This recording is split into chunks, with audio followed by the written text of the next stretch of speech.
스윙하며 조금 더 속도를 낼 수 있게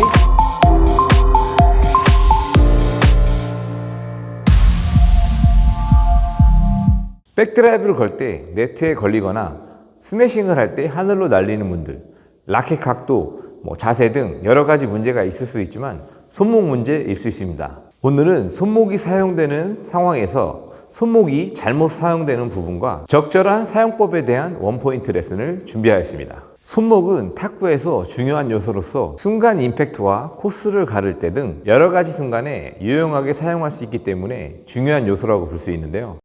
첫 번째로 스매싱을 할 때 손목입니다. 포핸드 롱을 칠 때는 가볍게 치다가 스매싱으로 진도가 나가면서 힘을 주게 되는데요.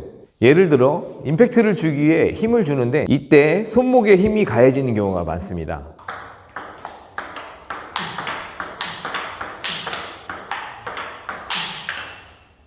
영상에서 보셨듯 임팩트를 줘야 된다는 부담감에 짧게 끊어치는 스윙의 느낌을 손목에 주는 실수를 하는 경우가 많은데요. 랠리 도중 묵직한 공을 스매싱 쳐야 될 경우 손목으로 치면 날아가는 경우가 생기기 때문에 포핸드 롱을 칠 때처럼 기본 스윙하듯 스윙하며 조금 더 속도를 낼 수 있게 임팩트를 주시면 좋을 것 같습니다.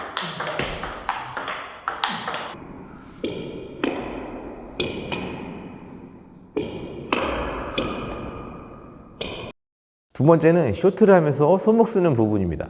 아무래도 제가 레슨을 하면서 제일 많이 보게 되는 미스 중에 하나가 쇼트를 하면서 손목을 쓰는 분들이 많은데요.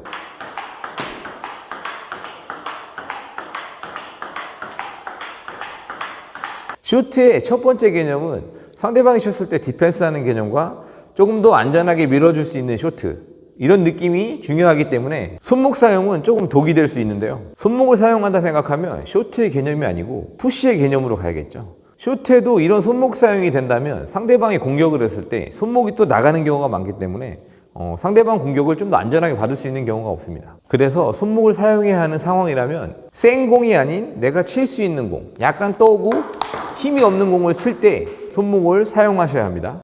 세 번째로 커트를 할 때 손목을 사용하는 경우입니다. 커트 같은 경우에는 손목을 어떻게 쓰느냐에 따라서 회전력을 증가시킬 수 있고 아니면 또 공을 띄워줄 수 있고 이런 경우가 많은데요. 커트를 하게 되면 대부분 반듯하게 놓고 커트를 하게 되죠. 그런데 여기서 조금 더 회전량을 증가시키기 위해 많은 분들이 이 상태에서 손목을 라켓을 꽉 잡은 상태에서 손목만 흔들어서 임팩트를 이런 식으로 준다.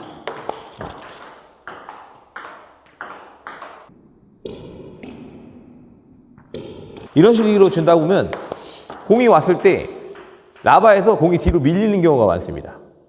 그래서 손목을 쓸 때는 라켓을 대부분 제가 이제 그전 영상에도 설명을 드렸듯이 라켓을 꽉 잡고 손목을 쓰는 것이 아닌 살살 잡은 상태에서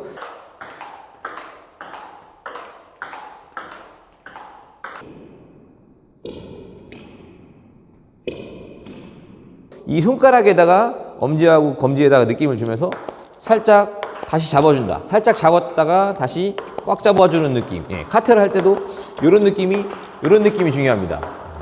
이런 느낌이 들어갔을 때 회전이 어느 정도 증가하면서 이 라바에서 미끄러지지 않게 임팩트를 줄 수 있기 때문에 이렇게 꽉 잡은 상태에서 손목을 흔들어서 임팩트를 준다. 이렇게 했을 때는 공이 좀 임팩트가 정확하게 안 들어가고 빠르게 안 들어가기 때문에 좀 주의하시면 좋을 것 같습니다. 네 번째로 백핸드 드라이브를 걸 때 손목입니다. 백핸드 드라이브를 할 때 손목 사용은 매우 중요하다고 할 수 있는데요. 하지만 손목을 어떻게 사용하는 것에 따라서 내가 회전이 많이 먹을 수도 있고 아니면 공이 좀 더 번해들거나 공을 때리게 되는 경우가 많습니다. 예를 들어 손목을 써야 된다는 이유로 공이 오면 손목이 먼저 나가시는 분들이 계십니다. 이렇게.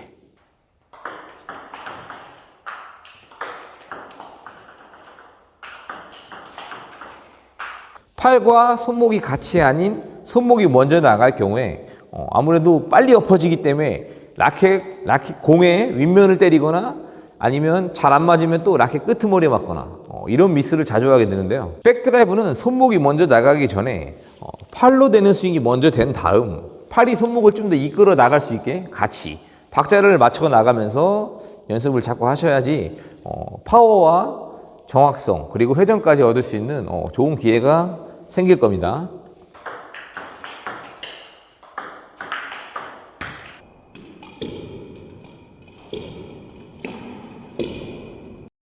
오늘은 손목이 사용되는 상황에서 손목이 잘못 사용되는 부분과 적절하게 사용되는 부분에 대해서 원포인트 레슨을 준비하였는데요.